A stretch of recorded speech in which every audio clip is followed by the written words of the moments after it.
Espaço Amélie, na sua programação virtual, que já acontece há 1 ano e meio, traz para as pessoas essa grande artista visual, nossa querida amiga, companheira de lutas, que nos orgulha por estar nesse momento, que é a Zorávia Bettiol, que vai falar sobre o seu trabalho, a sua vida e sobre as impressões que ela tem também nesse espaço que está ilustrado e decorado com suas obras de arte.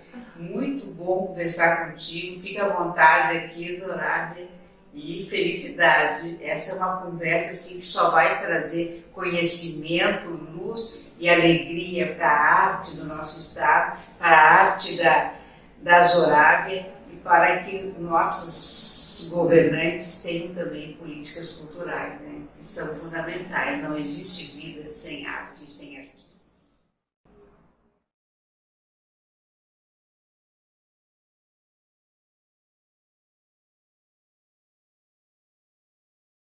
Eu posso dizer, vou fazer comentário em 2 níveis. Primeiro, vamos falar na classe média e na classe alta. Então, iniciou a pandemia, as pessoas assim sentiram um sentimento, sentiram que havia uma liberdade, então começaram de noite a dormir tarde, porque viam filmes, porque viam séries, né?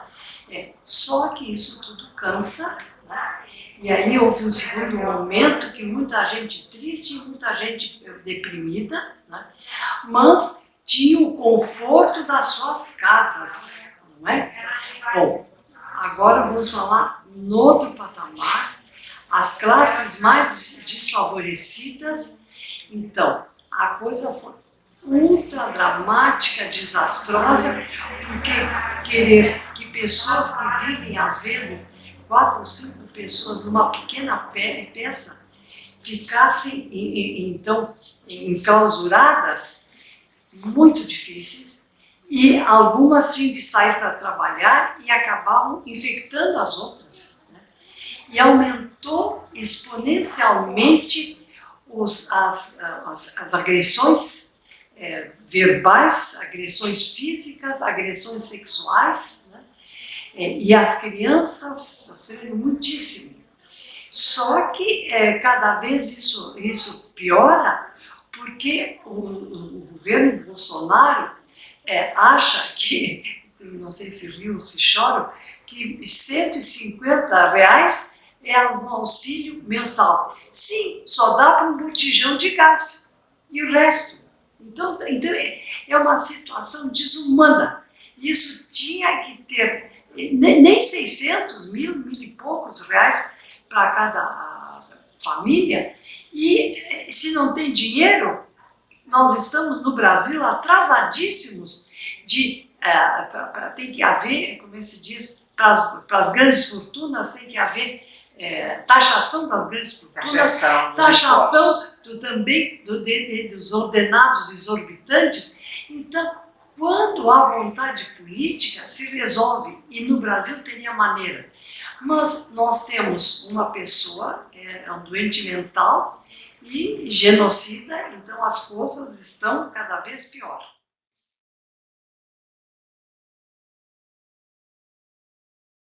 Quando eu vi essa situação, primeiro euforia, depois depressão, eu disse, eu não entrarei nessa.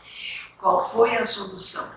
Manter rotina, né, para poder me dar segurança e para mim poder voar artisticamente e produzir. Então isso foi uma âncora altamente positiva, né? E depois eu parei de vender. Eu digo, meu Deus do céu, e tenho despesas grandes, mensais. Aí o que eu fiz?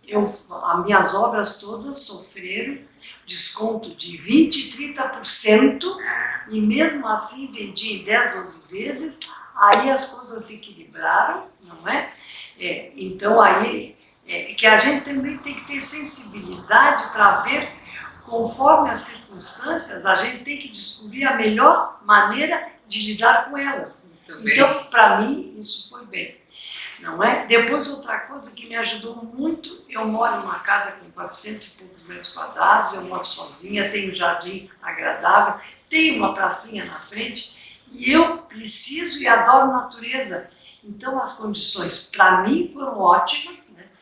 Só que assim, o que podia atrapalhar essa felicidade, entre aspas? O quê? Aí eu comecei a ter o medo, os sonhos recorrentes, né? Que aí eu perdi avião, que tinha uma quantidade enorme de bagagens, quer dizer, eu somatizei a situação e se manifestou por meio dos sonhos.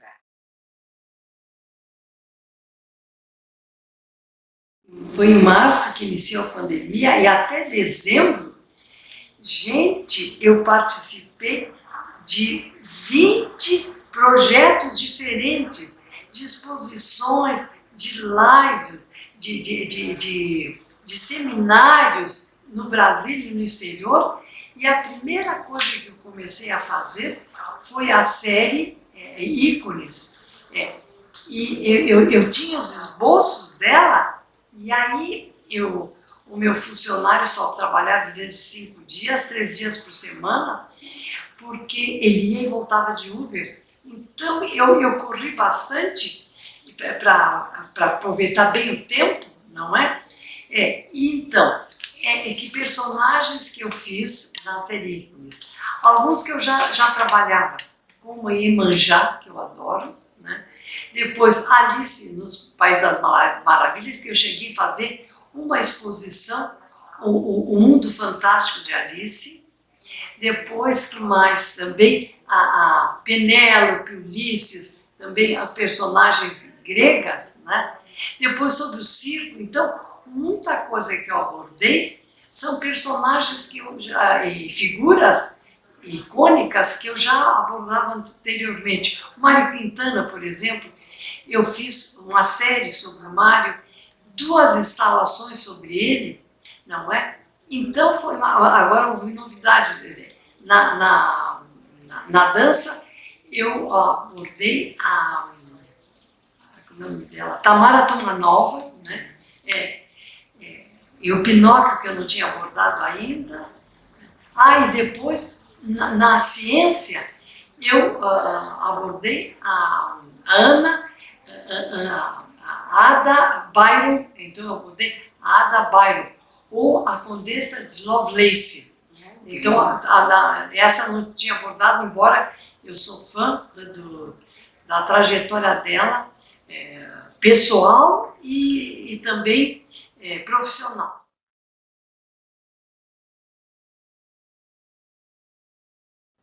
O Gilberto me convidou em novembro do ano passado para participar desse projeto, mas na realidade eu comecei em dezembro, né? Fiquei muito honrada pelo convite e sabendo de uma grande responsabilidade, pois há ilustrações fabulosas sobre a Divina Comédia. A mais conhecida é a do Gustave Doré, né? Mas para mim uma das mais lindas são do Botticelli. Tem ilustrações de artistas plásticos norte-americanos, russos, franceses, muita coisa italiana, francesa, né? Bom, então eu gosto muito quando eu ilustro algum tema que muita gente já abordou, porque é um grande desafio. Eu gosto de conhecer o que já foi feito, mas procurar da minha versão, que tem que ser diferente do que foi feito, senão não dá, né? E então, o texto do Dante é riquíssimo, sabe? Cada terceto daria uma ilustração, e tem muitos personagens, e tem muitas situações. Então, um prato cheio para ilustrador e também para poder ousar, né? Para poder se divertir com as provocações que ele sugere, né? Então, materializá-la em imagens foi uma coisa assim prazerosa e difícil também. E o que eu usei de a técnica? Eu usei 2 cores sempre em cada ilustração, o lápis carandache, lápis de cor, e o nanquim.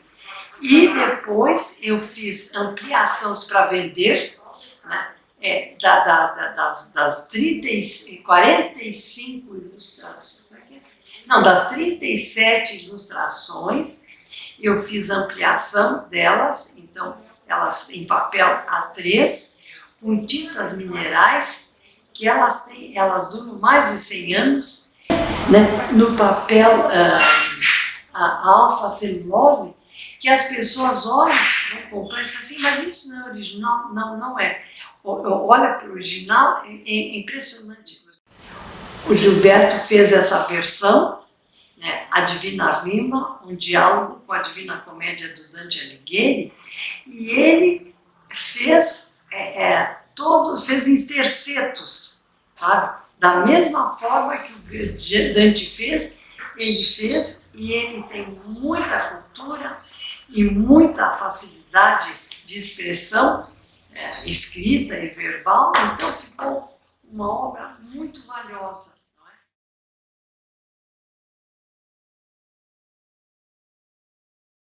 Então, como a pandemia comprometeu muita coisa, nós tínhamos um programado com a curadoria do Gilberto Perim, uma mostra de cinema de artistas visuais. Isso seria lindo. Vai ficar para o ano que vem, né? Porque aí as coisas fecharam. E o que nós fizemos virtualmente?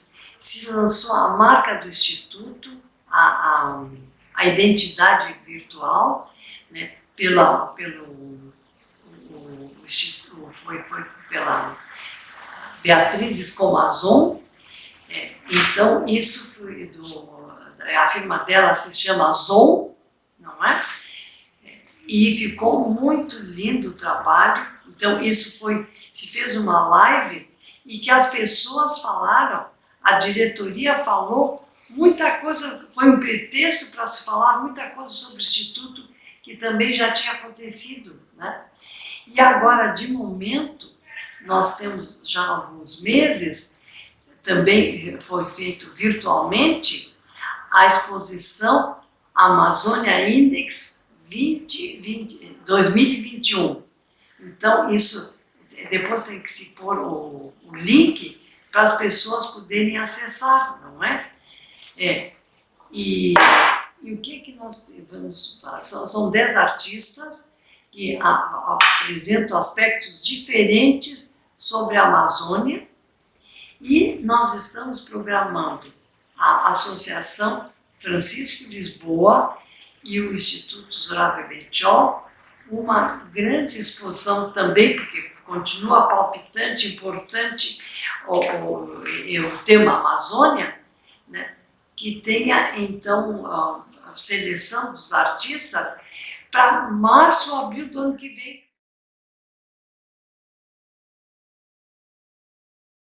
Aqui, um espaço lindo, arejado, iluminado, fisicamente e iluminado também espiritualmente, que é o espaço Amélie, e ele está decorado com obras minhas de 2 séries.